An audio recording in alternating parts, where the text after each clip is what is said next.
The underestimation, the message had been clear in its contempt. Docking Bay, Zetanine. Waste Management Level, Section D. The coordinates transmitted to Earth's diplomatic mission were an insult wrapped in bureaucratic language. The Valorian Confederation had made their opinion of humanity abundantly clear. Station Commander Thyrix adjusted his ceremonial collar with 3 of his 6 arms while reviewing the incoming traffic manifest. His purple-scaled features twisted into what passed for a smile among his species. The humans were finally coming to negotiate their pathetic trade requests, and he had placed them exactly where they belonged among the garbage scows and recycling. Haulers, Commander, his aide chittered nervously. The Earth delegation's approach vector has been confirmed. They should arrive within the hour. Thyrix waved dismissively. Have security escort them through the maintenance corridors. When they dock, make sure they understand their place in the galactic hierarchy. He turned back to his holographic displays, already dismissing the humans from his thoughts. The galactic trade hub Nexus 7 was a marvel of Valorian engineering, stretching across nearly 50 kilometers of space. Its gleaming spires and elegant docking arms accommodated thousands of vessels daily, from massive cargo freighters to sleek diplomatic cruisers. The waste management section, however, was tucked away in the station's lower reaches, hidden from view like an embarrassing relative. Captain Marcus Chen stood on the bridge of the UES Leviathan, his weathered hands clasped behind his back as he studied the approaching station. The massive human battleship cut through space like a predator, her dark hull absorbing the light from nearby stars. At 3.2 kilometers in length, she was one of the largest vessels ever constructed by human hands, bristling with weapons and defensive systems that represented decades of innovation. "Captain," called out Dr. Sarah Martinez from her position at the science station. "We're receiving updated docking instructions. They want us to use Bazatanine in the waste management section." A low chuckle rippled through the bridge crew. "Chief." Engineer Jackson Jazz Williams looked up from his tactical console, shaking his head. "They really don't know what they're dealing with, do they, Captain?" Chan's expression remained neutral, but his eyes held a glint of amusement. "No, Jazz, they really don't. Communications, hail the station control." The main view screen flickered to life, showing Commander Thyrix's scaled features. The Valorian's confidence faltered slightly as he took in the human bridge, noting the advanced holographic displays and the calm professionalism of the crew. "This is Commander Thyrix of Nexus 7. You are cleared for Bay Zetanine. Follow the transmitted approach vector exactly." "Understood, Commander," Chen replied with perfect courtesy. "The UES Leviathan is beginning final approach." There was a pause. Thyrix's aide leaned into view, whispering frantically. The commander's violet eyes widened as he processed the information. "Did you say the Leviathan? Our sensors must be malfunctioning. We're reading your vessel as a capital ship." "That's correct. Commander, the Leviathan is Earth's newest diplomatic vessel. We're fully credentialed for this mission." The Valorian's composure cracked. But Bayzat 9 is only rated for small craft, shuttles and maintenance vessels." Chen's smile was barely visible, but his crew caught it. "I'm sure you'll figure something out, Commander. Earth appreciates the accommodation." As the Leviathan approached the station, her massive bulk caused a stir throughout Nexus 7. Civilian traffic scattered as the battleship's navigation lights illuminated the commercial shipping lanes. Emergency alarms began sounding in the waste management section as automated systems tried to reconcile a capital ship attempting to dock in a bay designed for vessels 1/100th her size. Dr. Martinez monitored the station's communications channels, translating the panicked chatter of various alien species. "Captain, they're evacuating the entire waste management level. The Valorians are calling this an unprecedented situation, Jazz. Bring us to a full stop, 50 meters from the docking bay," Chen ordered. "Let's give them a good look at what they're dealing with." The UES Leviathan hung in space like a sleeping giant, her weapon arrays and shield generators clearly visible to every sensor on the station. The battleship's quantum resonance engines hummed with barely contained power, creating ripples in space-time that made nearby vessels bob like corks on an ocean. Commander Thyrix appeared on screen again, his previous arrogance replaced by barely concealed panic. "Captain Chen, your vessel cannot possibly dock in Bay Zatanine. The physical dimensions alone. Are you refusing docking permission to an accredited Earth diplomatic mission?" Chen interrupted, his tone remaining pleasant. "Believe that would violate several interstellar treaties." Behind Thyrix, the bridge of the station's command center was chaos. Technicians scurried between stations while senior officers shouted conflicting orders. The commander's 6 arms gesticulated wildly as he tried to maintain control of the situation. "Of course not. But surely you understand the practical impossibilities. The Leviathan is equipped with variable geometry docking systems." Dr. Martinez interjected smoothly. "We can adapt to any standard docking configuration. However, if the Bay assignment is inadequate, perhaps the Valorian Confederation could provide more suitable accommodations." The implication hung in the air like a challenge. To reassign the humans to a proper diplomatic berth would be an admission that they had been deliberately insulted. To maintain the insult meant trying to accommodate a battleship in a garbage bay while the entire galaxy watched. Jazz leaned forward at his station. "Captain, I'm detecting multiple Valorian patrol craft moving to intercept positions. Looks like they're getting nervous." "As they should be," Chen murmured.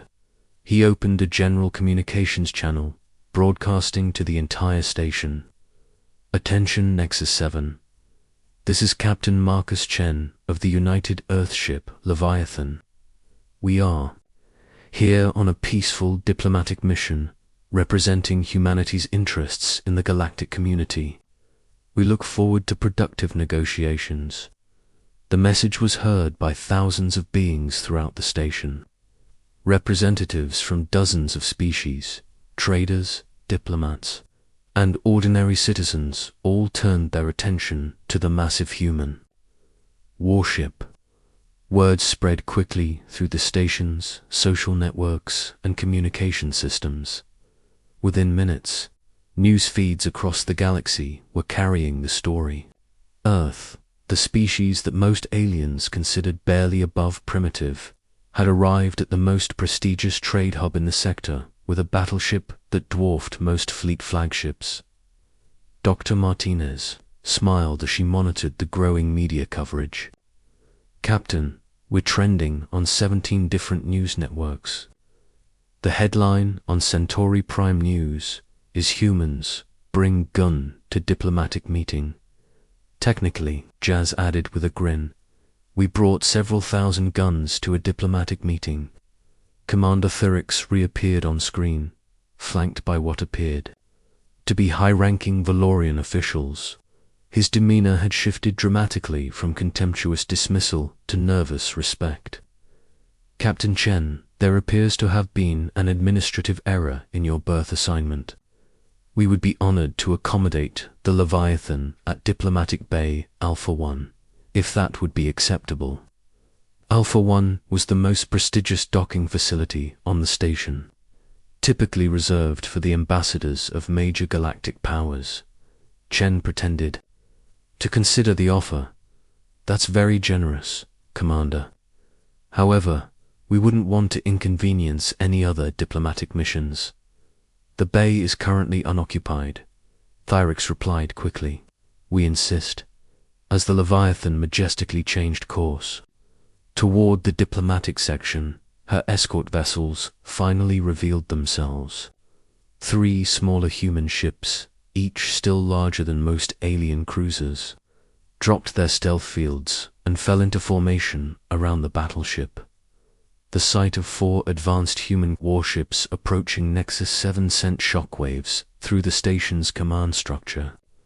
Intelligence reports were hastily reviewed, threat assessments recalculated, and diplomatic protocols frantically updated. Dr. Martinez established communication with the station's diplomatic corps, her credentials as both a scientist and ambassador, opening doors that had been firmly closed to humanity just hours before. Species that had never acknowledged Earth's existence suddenly requested meetings. Captain, she reported, I'm receiving invitations from the Andromedian Trade Consortium, the Rigel Commercial Alliance, and the Vegan Corporate Syndicate. They all want to discuss mutual opportunities for cooperation. Chen nodded, unsurprised. Power, as humanity had learned throughout its history, commanded respect. The Leviathan represented more than just advanced technology. She represented humanity's determination to claim its place among the stars. As the battleship settled into her new berth, docking clamps designed for the largest diplomatic vessels, straining to accommodate her bulk, the balance of power in the galaxy shifted. The species that had dismissed Earth as insignificant were forced to confront an uncomfortable truth. They had been wrong. The waste management bay sat empty, a stark reminder of the Valorian Confederation's miscalculation. In the diplomatic quarters, urgent meetings were being arranged as alien leaders tried to understand how they had so completely underestimated humanity. Captain Chen stood at the observation deck, watching the bustling activity of Nexus 7 through the reinforced transperisteel. The station that had tried to hide Earth's delegation among the garbage was now scrambling to accommodate them in the most honored position available. The message was clear. Humanity would no longer be ignored. Asterisk, the reckoning. The diplomatic reception hall of Nexus 7 buzzed with nervous energy as representatives from across the galaxy gathered for what was supposed to be a routine trade negotiation. Instead, they found themselves witnessing a fundamental shift in galactic politics. The 4 human warships docked at the station's most prestigious berths served as a constant reminder that Earth was no longer a minor player in cosmic affairs. Fleet. Admiral Zyrek of the Valorian Confederation Navy studied the tactical displays in his private briefing room, his scaled features grave with concern. The intelligence reports spread before him painted a disturbing picture of human capabilities that had somehow escaped their notice for decades. How did we miss this? He demanded of his intelligence chief, a nervous Valorian named Cathara. These ships appear overnight, wielding technology that rivals our most advanced fleet units. Cathara's response was barely above a whisper. Admiral, our surveillance networks focused on human industrial centers and known military installations. It appears they were conducting their advanced research in locations we never monitored: deep space facilities, asteroid mining operations, even underwater installations on their homeworld. The Admiral's 4 eyes narrowed as he processed the implications. Humanity had been deliberately concealing their technological progress, allowing the galaxy to underestimate them while they developed capabilities that could challenge the established order. It was a strategy that displayed patience, cunning, and long-term thinking that few species attributed to humans. Meanwhile, in the station's most luxurious conference suite, Ambassador Alina Rodriguez was conducting the kind of negotiations that would have been impossible just days before. The silver-haired diplomat sat across from representatives of 5 major galactic powers, each eager to establish favorable relations with Earth. The Terran Coalition is prepared to offer exclusive mining rights to the Kepler system, announced Delegate Vashtai of the Andromedian Trade Consortium, his tentacles writhing with excitement. In exchange for access to your gravitational manipulation technology, Rodriguez maintained her diplomatic composure, but internally she was amazed at how quickly the aliens' attitudes had changed. Yesterday, humanity had been denied basic trading privileges. Today, they were being offered star systems. "We appreciate the generous offer," she replied smoothly. "But Earth's position is that all technology sharing must be reciprocal. We're particularly interested in your biomechanical synthesis processes." The negotiation continued, with each side carefully probing the other's capabilities and requirements. What should have been a one-sided discussion with humans begging for scraps had become a sophisticated dance between equals. Captain Chen received the updates from the diplomatic team while touring the Leviathan's primary weapons array with Station Commander Therix. The Valorian official had insisted on the tour, claiming scientific curiosity, but Chen recognized it for what it was: an intelligence-gathering mission disguised as courtesy. "These particle beam arrays," Thyrex observed, trying to keep his voice casual, "they appear to use a focusing system I'm not familiar with." "Quantum crystalline matrices," Chen explained, deciding that some information was worth sharing. "We discovered that certain rare Earth elements, when properly synthesized, can focus energy beams with 96% efficiency." The intake of breath was audible. Their most advanced weapons achieved barely 70% efficiency. The humans hadn't just caught up to galactic standard technology, they had surpassed it. Jazz Williams appeared at Chen's elbow, tablet in hand. "Captain, we're receiving a priority transmission from Earth's command. The Admiralty wants a full report on station defensive capabilities." Chen nodded, then turned to Thyrex with apparent regret. "I'm afraid we'll need to cut the tour short. Commander, duty calls." As they made their way back to the bridge, Thyrex couldn't shake the feeling that he had been deliberately shown just enough to understand how outclassed his people were. The human captain had revealed their technological superiority with the casual confidence of someone who had nothing to fear. The situation became even more complex when long-range sensors detected additional contacts approaching Nexus 7. Dr. Martinez confirmed what everyone had begun to suspect: more human ships were en route to the station. 12 vessels, Captain, she reported from her science station. Mixed configuration 3, more battleships, 6 heavy cruisers, and 3 ships I can't immediately classify. The arrival of a human fleet sent shockwaves through the station's command structure. What had begun as an insult directed at a minor species had escalated into a potential confrontation with a military force that could challenge the station's defenses. Fleet Admiral Zyrek found himself in an impossible position. His military instincts demanded that he respond to the human build-up with force, but his intelligence reports made it clear that such a response could lead to disaster. The Valorian Confederation's fleet units were scattered across multiple systems, and by the time they could be assembled, the humans would have overwhelming local superiority. Ambassador Rodriguez used the growing tension to humanity's advantage. In a masterstroke of diplomacy, she proposed a solution that would benefit everyone involved.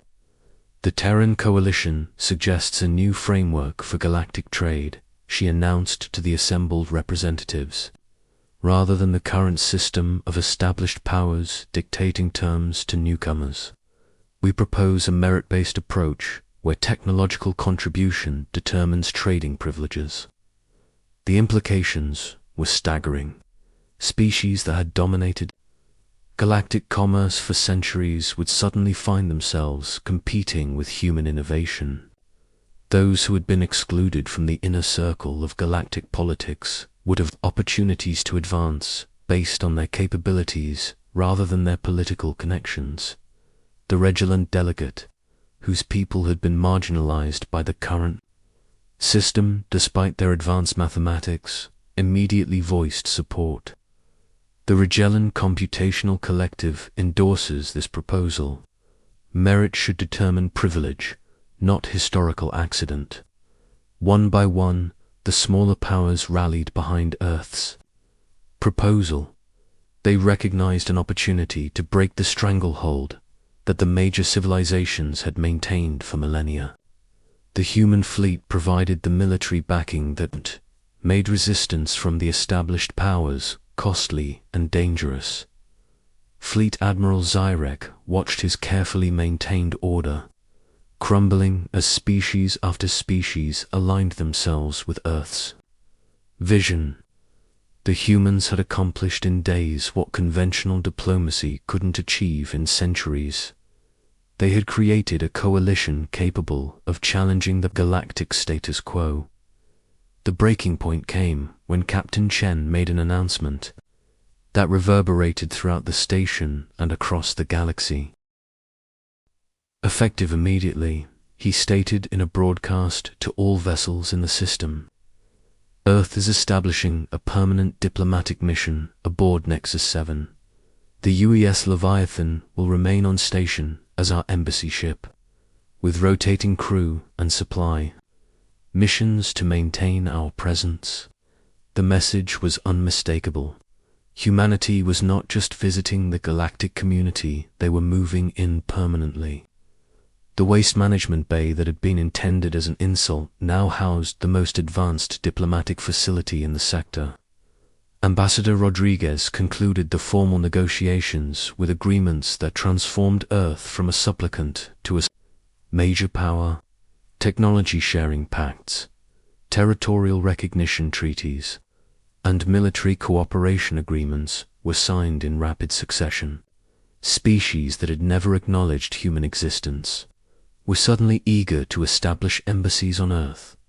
As the alien delegates prepared to depart, many carrying copies of human technological specifications and cultural exchanges, the transformation was complete. The galaxy that had dismissed Earth as irrelevant now recognized humanity as a force that could not be ignored. Dr. Martinez compiled the final reports from her diplomatic quarters, documenting humanity's emergence as a galactic power.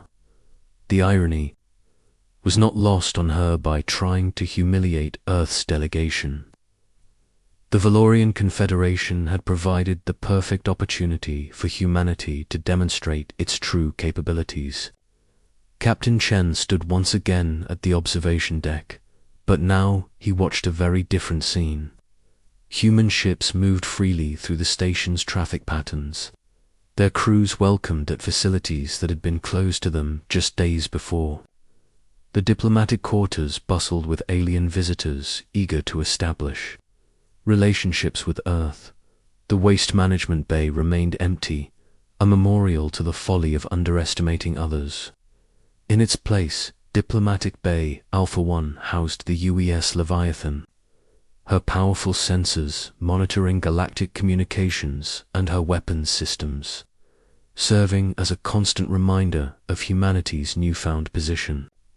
Fleet Admiral Zyrek's final report to the Valorian High Command was a study in bureaucratic face-saving, but its conclusions were clear. Humanity had emerged as a major galactic power, and the established order would never be the same.